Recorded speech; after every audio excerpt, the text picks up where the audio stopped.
पहिल्यांदा क्षमा मागतो तुमची की इतका टाईट प्रोग्राम आहे.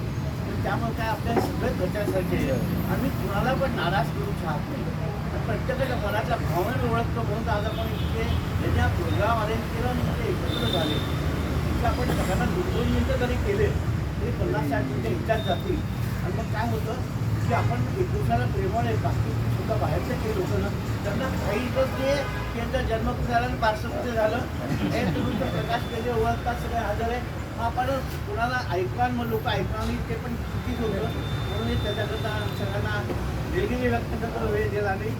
पण तिथे सगळ्यांनी आवर्जून यायचं आहे. आणि आता हा म्हणजे विशेष आजचा कार्यक्रम हा जो माझ्या सगळ्या मित्रांनी तुम्ही लोकांनी ठेवला आहे त्याच्या खरंच मनापासून मी आभारी आहे.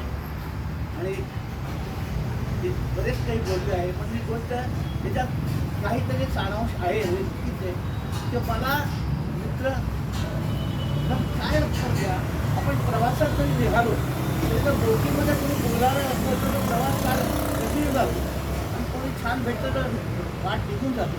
तर हे आपलं उर्वरित आयुष्य आहे. मी तर तरुणवयापासून सुद्धा ग्रुपमध्ये राहिलो आहे. तर उर्वरित आयुष्यामध्ये आपली फिजिकल एनर्जी कमी होते. काही मित्र जुने असतात काही निघून जातात पुढे पुढे बाहेर जातात. तर आपल्याला जगायचं तर परत नवीनपासून एक संसार उभा करावा लागतो. त्या पद्धतीने आमचा हा प्रयत्न असतो की सगळ्यांना घेऊन पुढे चाला.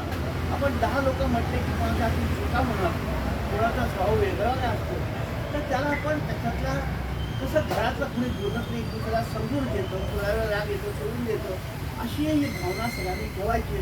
तर हा जो ग्रुप झाला आहे त्याला आणि मोठा विस्तार द्या. आपण चहापणाला येत नाही. प्रत्येकाच्या घरी सगळ्यांना कल्पना आहे की याचे मित्र कोण कोण आहेत. त्याचा इतका आत्मविश्वास असला पाहिजे की अडचणीला समजा हे बाहेर मला गरज पडली एका आवाजात सगळं येतील. त्याच्याकरता मी सगळ्यांना एकत्र करेन की थोडंसं रात गई बात गई काही लागलं आपण अभ्यास करा प्रेमाने राहा सगळ्यांनी एक दुसऱ्या प्रत्येकाला गरज आहे एक दुसऱ्याची लक्षात घ्या. आणि मला तर आहेच आहे. तर काही लागलं तर मी माझ्या पण पूर्ण प्रयत्न करेन सगळ्यांना सांभाळून घेऊन टाक. थोडा वेळ द्या मला. कधी कधी काय होतं काही गोष्ट आपण थोडी भिजत टाकली की छान त्याला कोंब चांगले येतात. तर त्या पद्धतीने आपण तुम्ही खरंच मन भरून मला प्रेम दिलेलं आहे. आणि त्याचं जे तुम्हाला आणि उदाहरण देतो तुम्हाला ताई मी आत्तापर्यंत अमेरिकेला 3-4 5-5.5 महिने राहिलो.